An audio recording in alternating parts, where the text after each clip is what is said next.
Seorang jemaah haji asal Kabupaten Sarolangun meninggal dunia di Madinah. Minim jaringan internet, penggunaan e-coklit di Tanjung Jabung Timur menghambat kerja Pantarli. Gubernur Jambi terima penghargaan Bintang Abinaya Jagadita dari Dewan Koperasi Indonesia.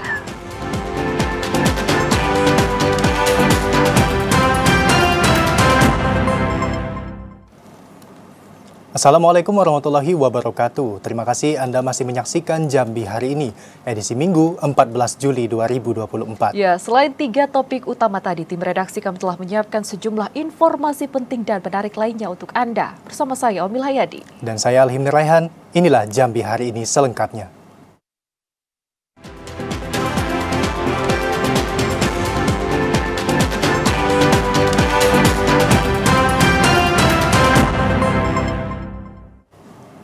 Saudara, mengawali Jambi hari ini, Mendag Zulkifli Hasan melepas ekspor biji pinang asal Provinsi Jambi ke 2 negara, yakni ke Arab Saudi dan Bangladesh. Ekspor biji pinang milik PT Bestar Indonesia ini senilai 11 miliar rupiah lebih. Pada kunjungan kerjanya di Provinsi Jambi Sabtu kemarin, Menteri Perdagangan Republik Indonesia Zulkifli Hasan melepas secara simbolis ekspor biji pinang milik perusahaan Bestar Indonesia di Kecamatan Kumpeulu, Kabupaten Muaro Jambi, Provinsi Jambi. Pelepasan ditandai dengan pemecahan kendi oleh Menteri Perdagangan. Pada ekspor bulan Juli 2024, terdapat 28 kontainer yang diekspor, di antaranya 8 kontainer ke Arab Saudi dan 20 kontainer menuju Bangladesh. Puluhan kontainer yang berisi biji pinang tersebut bernilai 11,10 miliar rupiah. Dalam sambutannya, Menteri Perdagangan menyampaikan, Indonesia merupakan eksportir pinang nomor 1 dunia dan memasok 35% kebutuhan pinang global. Menteri Perdagangan berharap prestasi ini akan terus dijaga dan ke depan akan terus mengekspor sebagai bentuk dukungan bagi produk Indonesia yang berhasil menembus pasar mancanegara. Selain pinang, produk yang akan diekspor di Provinsi Jambi ke depan yakni kelapa, kopi, dan coklat. Pas ekspor pinang dari Jambi. Ya, pasarnya besar, ada India, Arab Saudi, Bangladesh, Mesir, Vietnam, dan lain-lain. Oleh karena itu memang kita harus mengembangkan yang menjadi basis keunggulan komparatif kita. Misalnya coklat, ya kan, kopi, lada, cengkeh, pinang, kayu manis. Oleh karena itu, ya, ini harus memang menjadi fokus kita. Selanjutnya, Menteri Perdagangan bersama Gubernur, penjabat bupati beserta rombongan melihat langsung proses pengolahan pinang dari biji kering hingga siap diekspor. Dalam kesempatan tersebut, Menteri Perdagangan Zulkifli Hasan juga tampak berdialog bersama para pekerja pengelola biji pinang. Azam Afnan, TVRI Jambi melaporkan. Sementara itu, saudara, harga cabai merah kembali, cabai rawit merah kembali mengalami kenaikan menjadi Rp80.000 per kilogram. Tingginya harga cabai itu disebabkan karena kurangnya pasokan dan tingginya modal yang dikeluarkan oleh pedagang. Harga cabai rawit merah besar di pasar tradisional Aurduri, Kota Jambi kembali mengalami kenaikan menjadi Rp80.000 per kilogram. Sementara harga sebelumnya hanya berkisar Rp50.000 per kilogram. Mahalnya harga cabai rawit merah besar itu disebabkan karena tingginya modal yang dikeluarkan oleh pedagang. Kemudian juga jumlah pasokan yang tidak banyak membuat masyarakat sulit untuk mendapatkan cabai rawit merah besar tersebut.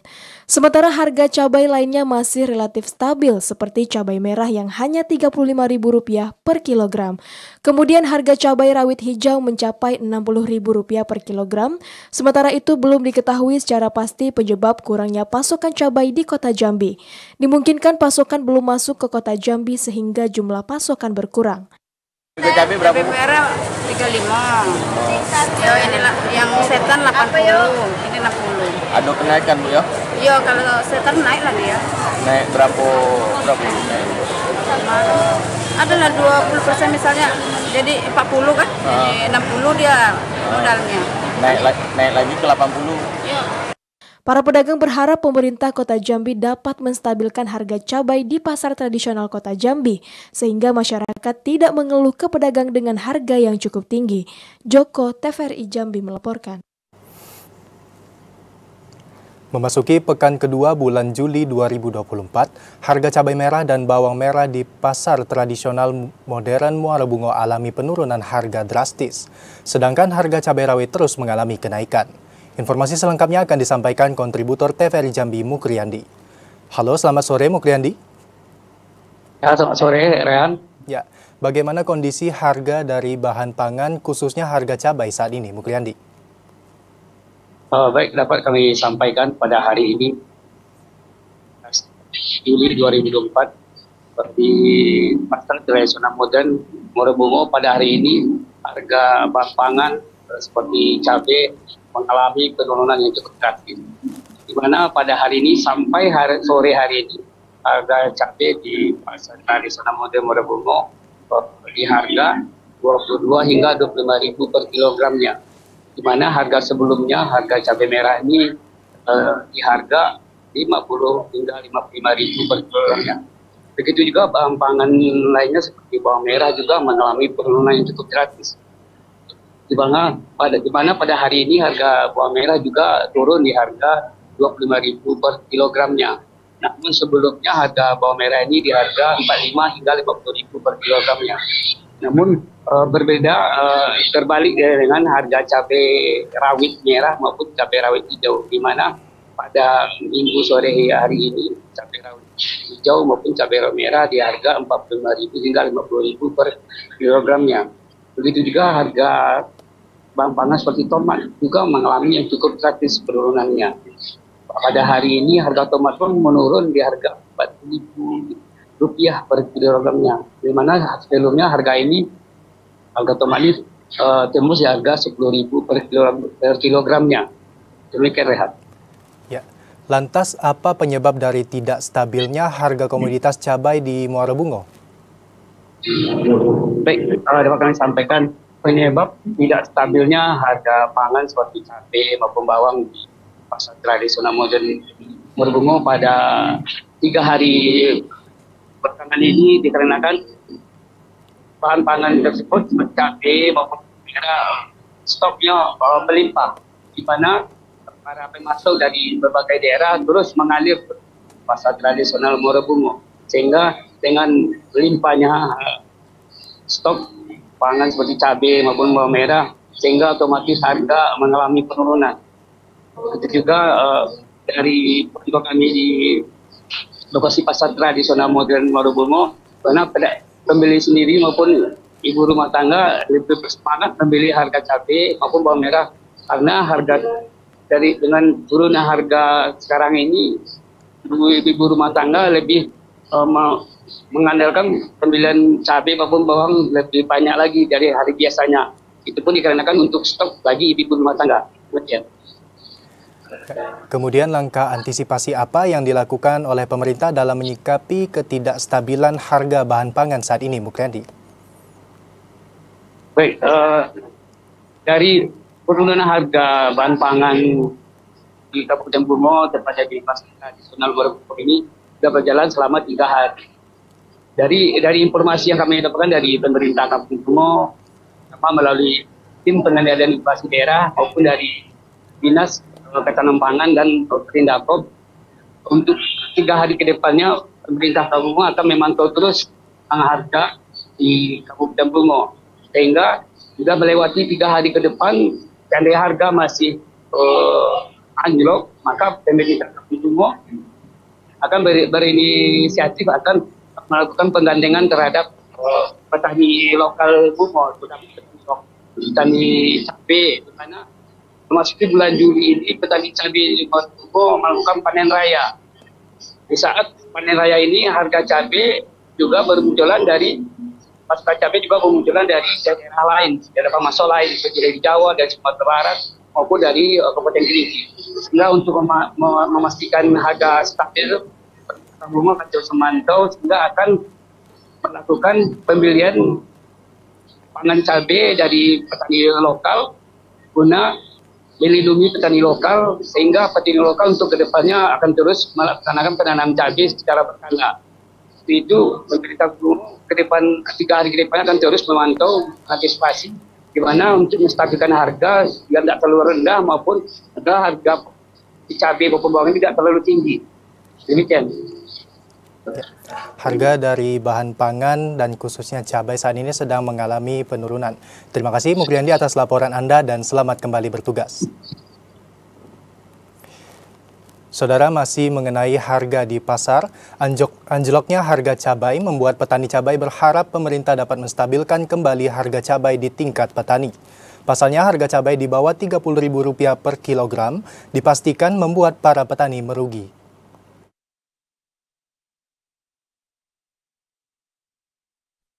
Petani cabai di Kecamatan Sekernan, Kabupaten Muaro Jambi menjerit. Pasalnya harga cabai kini jauh turun. Harga cabai anjlok sempat di harga Rp20.000 per kilogram di tingkat petani. Salah seorang petani, Jumadi, mengatakan, standar harga cabai di tingkat petani yakni Rp30.000 per kilogram. Mengingat untuk upah panen cabai, para petani harus mengeluarkan biaya sebesar Rp2.500 per kilogram. Petani memastikan harga cabai di bawah Rp30.000 per kilo membuat para petani merugi. Ditambah dengan kondisi harga pupuk yang kini jauh meningkat, yakni untuk satu karung dengan ukuran 50 kg, petani harus mengeluarkan biaya Rp700.000. Jumadi menjelaskan, apabila hasil panen di bawah 1 pikul, hasil panen hanya dijual ke pasar Sengeti Muaro Jambi. Namun dengan hasil panen lebih dari 2 pikul, hasil panen cabai miliknya dapat dijual ke pasar yang ada di kota Jambi. Hari ini 30.000. naik lagi. Kemarin 20.000. Iya. Standarnya berapa Pak? Bisa kita dapat untung itu Pak? 30. Kita bertahap panennya. Oh gitu. Bertahap, nggak bisa sekaligus 1 kilo, nggak bisa. Selain harga yang turun, kendala yang dihadapi petani yakni kewalahan menghadapi serangan hama jamur. Serangan hama tersebut membuat pohon cabai mereka mengering hingga tidak bisa lagi dipanen karena mati. Azam Afnan, TVRI Jambi melaporkan. Bawaslu Batanghari akan membuka ruang informasi pengaduan untuk masyarakat. Informasi selengkapnya setelah jeda berikut ini. Tetaplah bersama kami.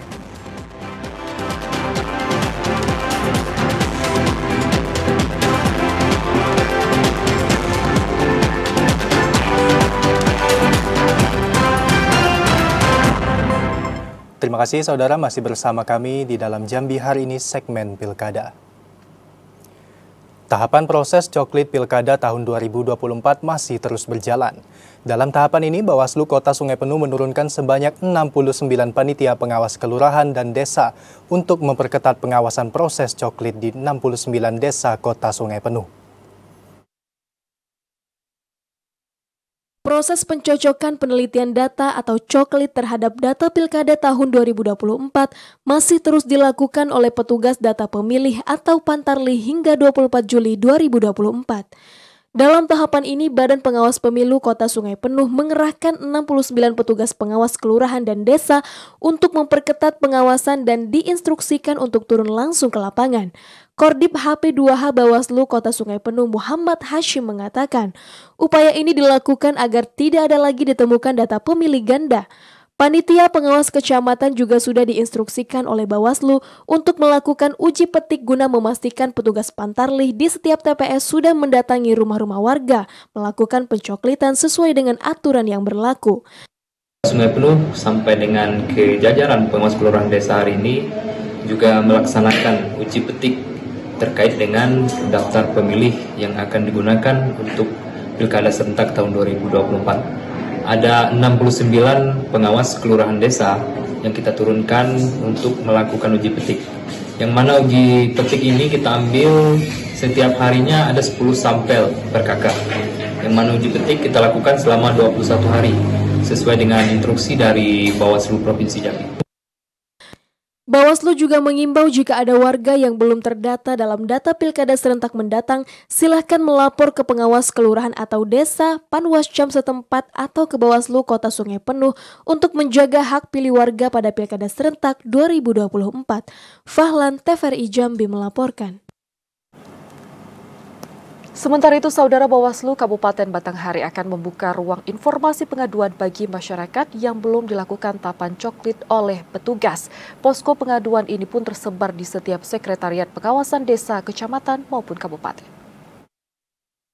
Ketua Bawaslu Batanghari Kaspun Nazir mengatakan, berbagai upaya akan dilakukan pihaknya dalam mengakomodir masyarakat yang belum terlayani petugas Pantarlih untuk dicoklit. Salah satunya dengan membuka posko pengaduan di tingkat pengawas desa, kecamatan hingga posko kabupaten yang berlokasi di kantor Bawaslu Batanghari. Informasi pengaduan itu dapat disampaikan masyarakat kepada pihak pengawas apabila proses coklit di wilayah tersebut sudah selesai dilakukan. Kaspun mengharapkan agar masyarakat dapat berperan aktif dan berani melaporkan kepada Bawaslu jika ditemukan kekeliruan ataupun merasa tidak terdata sebagai pemilih nantinya. Kita kan di dalam Bawaslu kita sudah men-share, sudah itu kita menginstruksikan kepada setiap jajaran agar membuat posko pengaduan. Apabila ada satu rumah atau salah satu pemilih atau apapun warga tidak didatangi oleh Pantarlih, harap segera melapor. Saat ini Bawaslu belum menerima laporan pengaduan dari masyarakat terkait coklit. Namun demikian pengawas akan terus berupaya turun ke lapangan kembali guna memastikan proses coklit telah menyentuh sasaran pemilih. Ade Juniawan, TVRI Jambi melaporkan. Saudara, Pantarlih Kabupaten Tebo menemukan ratusan pemilih tidak berada di tempat saat pencoklitan ke rumah-rumah. Salah satunya TPS 12 Desa Balai Rajo, Kecamatan 7, Kotoilir, Kabupaten Tebo. Beberapa waktu lalu Komisi Pemilihan Umum Kabupaten Tebo bersama Bawaslu Tebo turun untuk memantau pelaksanaan tugas Pantarlih di Desa Balai Rajo, Kecamatan 7, Kotoilir. Berdasarkan pantauan ditemukan ratusan pemilih yang masuk dalam data pemilih namun tidak berada di tempat. Komisioner Bawaslu Tebo Robinas mengatakan dari data pemilih sekitar 502 pemilih potensial masuk ke dalam TPS tersebut ketika dicoklit tidak ada satupun data yang sesuai. Padahal informasi data yang dipakai ini data ketika pemilu 14 Februari 2024 lalu. Robinas menambahkan letak TPS 12 Desa Balai Rajo perbatasan dengan Kabupaten Indragiri Hulu, Provinsi Riau. Tentu perbatasan ini rawan terjadi permasalahan ke depannya. Untuk itu pihak Bawaslu Tebo akan menyurati KPU Tebo dan Dukcapil Tebo untuk mencarikan solusi atas permasalahan ini. Jelang berakhirnya tahapan coklit yang dilakukan oleh petugas Pantarlih, Bawaslu akan terus memantau pelaksanaan coklit. Hal tersebut untuk mencegah agar tidak ada masalah saat penetapan DPS ataupun DPT Pilkada 2024. Intizam, TVRI Jambi melaporkan. Saudara, kendala jaringan menjadi hambatan petugas Pantarlih di Kabupaten Tanjung Jabung Timur. Selain jaringan, jalan rusak juga hingga pemilih tidak berada di tempat juga menjadi hambatan. Kondisi jaringan internet menjadi salah satu kendala petugas pemutakhiran data pemilih atau Pantarlih pada Pilkada serentak 2024 di Kabupaten Tanjung Jabung Timur, khususnya di daerah terjauh dan terluar. Pencocokan dan penelitian atau coklit data pemilih kali ini tak hanya dilakukan secara manual, sebab juga dilakukan melalui online berbasis sistem elektronik atau disebut e-coklit. Kendala ini pun harus disiasati petugas Pantarlih dengan melakukan penginputan di kawasan yang tersedia jaringan internet. Salah seorang Pantarlih di Kelurahan Kampung Singkep, Kecamatan Muara Sabak Barat, Dewanti mengatakan, selain jaringan internet yang lemah, kendala lain dihadapi adalah jalan rusak hingga pemilih sedang tidak berada di rumah. Sehingga petugas Pantarlih diwajibkan untuk mencari tahu informasi mengenai keberadaan warga yang bersangkutan. Dalam menjalankan tugasnya, perempuan yang sehari-hari menjadi ibu rumah tangga ini dibantu satu rekannya. Hal ini dikarenakan jika wilayah tersebut terdapat mata pilih 400 lebih, maka akan ada 2 petugas Pantarlih. Susah sinyal, Bu, ya? Iya. Susah, Bang. Pakai wifi di sini. Pakai wifi.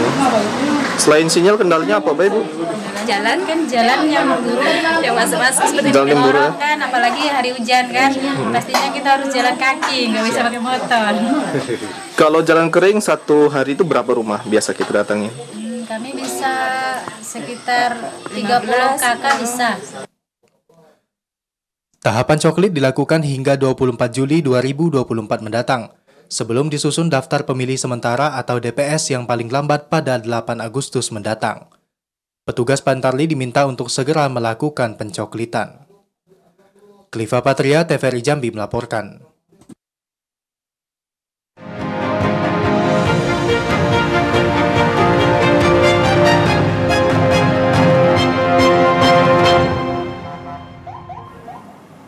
Saudara, tetaplah bersama Jambi hari ini karena kami masih akan kembali dengan sejumlah informasi penting dan menarik lainnya. Di antaranya, Sekda Provinsi Jambi membuka rapat koordinasi dan sinkronisasi kebijakan kesejahteraan rakyat. Informasinya sesaat lagi.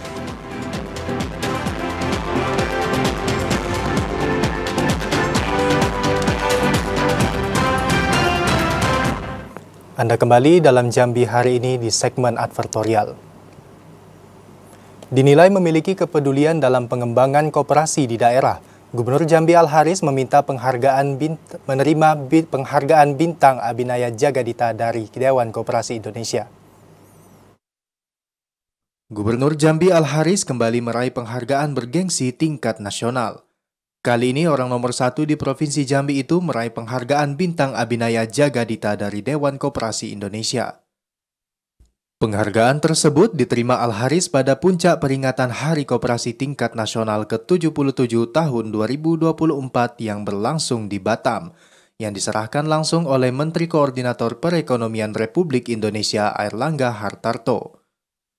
Penghargaan Bintang Abhinaya Jagadita dari Dewan Koperasi Indonesia ini diterima oleh Al-Haris atas jasa dan kepeduliannya terhadap pengembangan koperasi di daerah. Selain Al-Haris, penghargaan Bintang Abhinaya Jagadita hanya diberikan Dewan Koperasi kepada 3 gubernur di Indonesia, yakni Gubernur Jawa Timur Khofifah Indar Parawansa, serta Gubernur Kepulauan Riau Ansar Ahmad. Pada kesempatan tersebut, Menteri Koordinator Perekonomian Airlangga Hartarto mendorong pemerintah daerah untuk terus mengembangkan koperasi di usianya yang tidak muda lagi dengan menyasar generasi muda. Menggerakkan kaum milenial yang sudah terbiasa dengan dunia digital akan memudahkan pengembangan koperasi untuk kembali memiliki daya saing. Randy Arta, TVRI Jambi melaporkan. Saudara, Sekda Provinsi Jambi Sudirman membuka rakor dan sinkronisasi kebijakan Kesra Non-Pelayanan Dasar 2 se-Provinsi Jambi tahun 2024 dalam upaya meningkatkan perlindungan terhadap perempuan, anak, dan pekerja migran. Sekretaris Daerah Provinsi Jambi Sudirman membuka rapat koordinasi dan sinkronisasi kebijakan kesejahteraan rakyat non-pelayanan dasar 2 se-Provinsi Jambi tahun 2024. Kegiatan tersebut dilaksanakan dalam rangka mengoptimalkan kebijakan perlindungan terhadap perempuan, anak, dan pekerja migran di Provinsi Jambi. Sudirman mengatakan, 3 komponen utama yang dibahas mulai dari pemberdayaan perempuan, perlindungan anak, dan pengelolaan pekerja migran akan menjadi pembahasan mendalam agar menghasilkan regulasi perlindungan yang lebih baik. Problematika kesetaraan gender masih menjadi agenda yang dibahas agar perempuan memiliki kesetaraan, perlakuan, dan perlindungan yang sama. Sudirman menekankan, pelaksanaan rakor ini menjadi wadah strategis dalam membangun berbagai langkah koordinatif, terutama dalam menyamakan persepsi mengenai arah kebijakan, serta menyinergikan pelaksanaan kegiatan sebagai implementasi kebijakan pemerintah daerah. Menyelaraskan program kegiatan dalam mewujudkan kesejahteraan masyarakat harus terus dilakukan untuk menjamin percepatan pembangunan. Rahmat khusus bidang yang disoroti dan dibahas adalah terkait dengan pemberdayaan perempuan, perlindungan anak, dan juga buruh migran. Kita pahami betul bahwa 3 komponen ini juga menjadi persoalan yang perlu dibahas secara tuntas dalam rangka menghasilkan regulasi yang memberikan perlindungan bagi buruh migran, perempuan, dan juga anak. Di kesetaraan gender juga masih ada problematika. Oleh karena itu didorong agar pemberdayaan perempuan juga anak memiliki kesetaraan yang sama. Perlakuan dan perlindungannya juga memadai, termasuk juga bagi migran, buruh migran. Sudirman berharap melalui rakor kebijakan Kesra Non-Pelayanan Dasar 2 se-Provinsi Jambi tahun 2024 dapat meningkatkan perlindungan terhadap perempuan, anak, dan pekerja migran menuju Jambi mantap. Randy Arta, TVRI Jambi melaporkan. Saudara, Kementerian Agama Sarolangun meminta keluarga jemaah haji untuk tidak menjemput jemaah ke asrama haji. Informasi selengkapnya akan kami hadirkan usai jeda pariwara berikut. Saudara, tetaplah bersama kami di Jambi hari ini.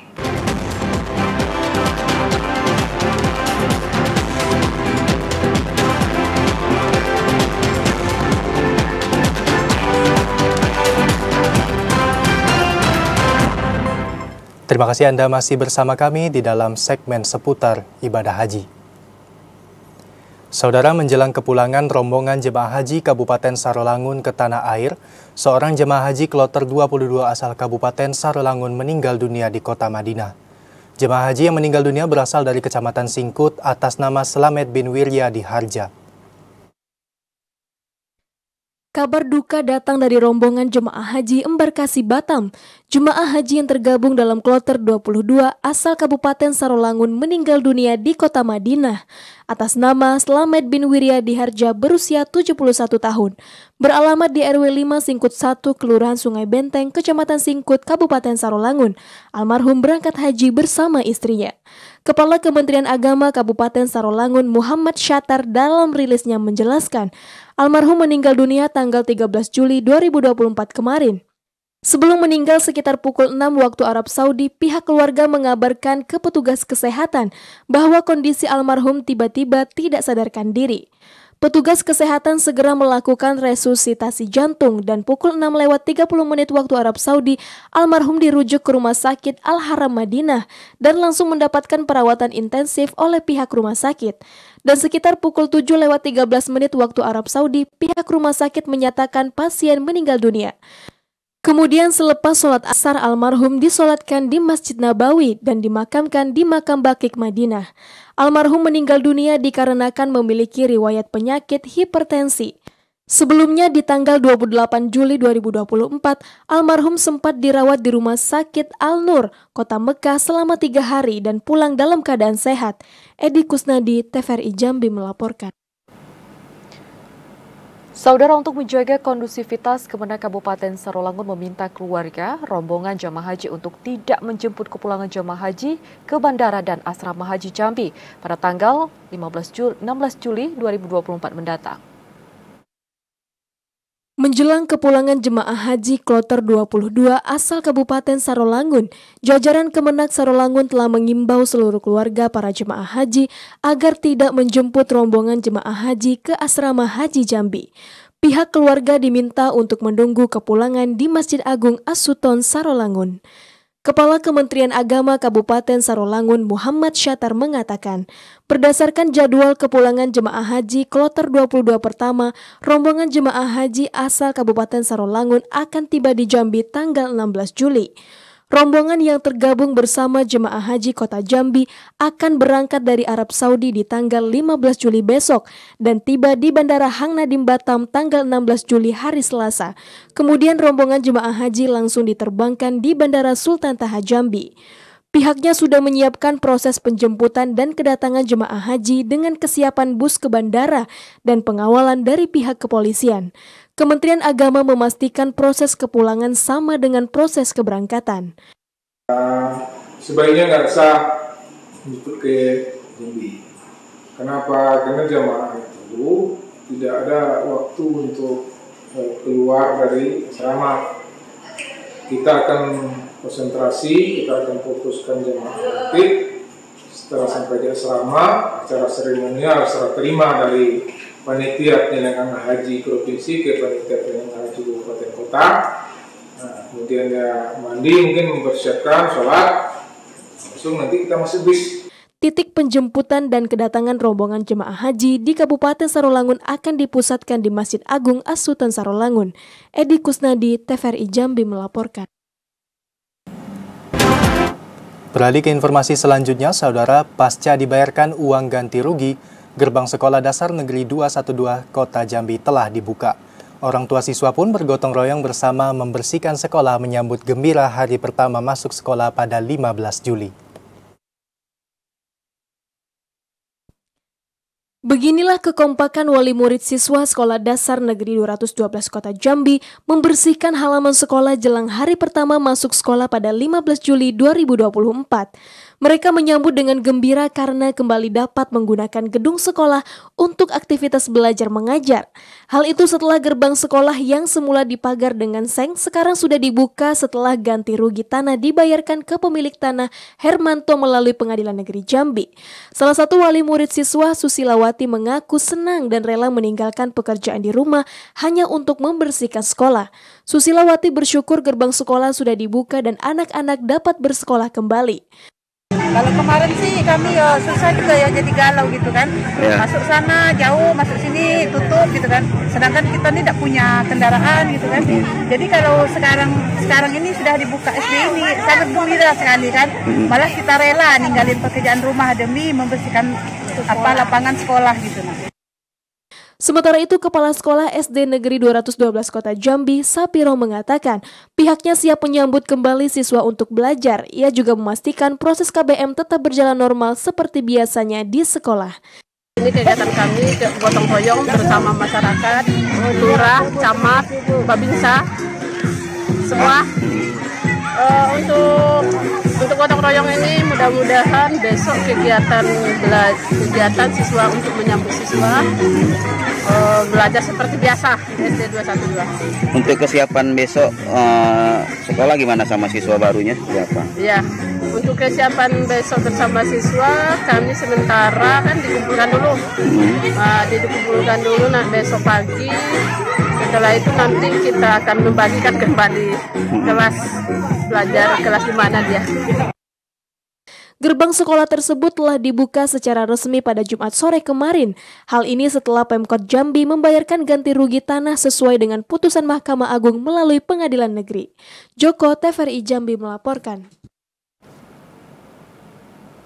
Beralih ke sorotan lain, saudara, seorang kakek berusia 75 tahun di Kabupaten Batanghari, Jambi, tinggal sebatang kara di sebuah gubuk tak layak huni di pusat kota Kabupaten Batanghari usai ditinggal istrinya kabur. Untuk bertahan hidup, saudara, sang kakek hanya mengharapkan belas kasihan tetangga dan juga warga sekitar. Di sebuah gubuk berukuran 2 x 3 meter inilah tinggal seorang kakek bernama Selamat berusia 75 tahun. Warga yang beralamat di Lorong Mulia RT 29 Kecamatan Muara Bulian Kabupaten Batanghari, Jambi. Ia terpaksa menumpang di gubuk reot milik warga dengan kondisi tidak layak huni ini karena tidak lagi memiliki sanak saudara usai ditinggal kabur istrinya. Selama tinggal di gubuk yang beralaskan tanah dan dinding papan rusak akibat dimakan usia ini, membuat Mbah Selamat sering jatuh sakit. Tidak ada barang mewah yang dimilikinya kecuali tempat tidur sederhana dan tumpukan kain usang, yang menjadi alas tubuh rentahnya saat beristirahat setiap malamnya. Selama bertahun-tahun dan di usianya yang senja ini, Selamat hanya mengharap belas kasih warga untuk bertahan hidup. Ya, kini itu keluarga balik Parancang.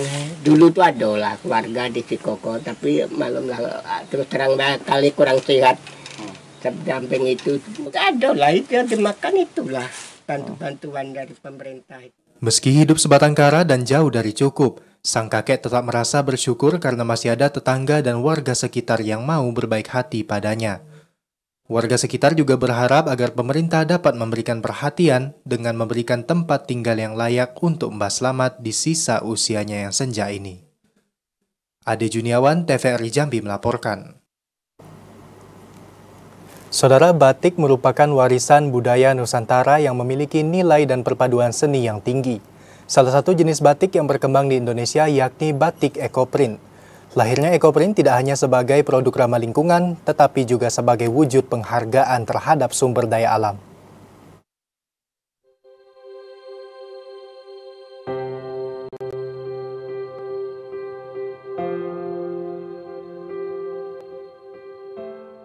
Teknik ekoprint pertama kali muncul pada awal tahun 2000-an.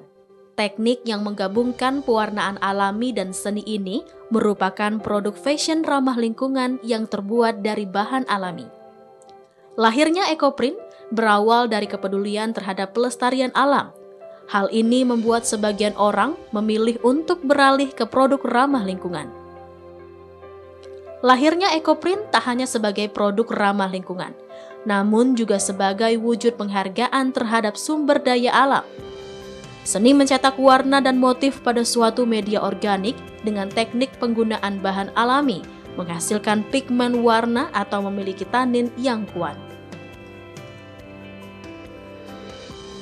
Bahan kain yang digunakan pada teknik ekoprint harus menggunakan bahan kain organik, serat alami seperti katun ori, rayun ori, sutra, linen, dan rami. Susi Marlina, salah seorang pelaku usaha tekstil yang berinovasi dan beralih untuk menggunakan teknik produk seni cetak natural atau ekoprint.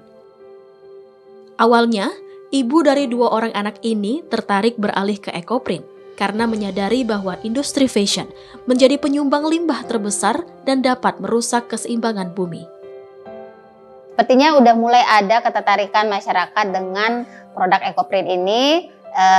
Dengan kita edukasi juga, ramah lingkungan, kemudian juga aman di kulit, terutama lagi bagi mereka yang memiliki kulit-kulit sensitif terhadap pewarnaan kimia. Pewarnaan ekoprint bisa menjadi salah satu pilihan mereka dalam berbusana. Keunikan ekoprint terletak pada penggunaan bahan-bahan alami dan proses yang ramah lingkungan, sehingga aman bagi konsumen yang memiliki kulit sensitif. Teknik ekoprint ini diharapkan dapat menyadarkan masyarakat, khususnya pelaku usaha, akan kelestarian lingkungan.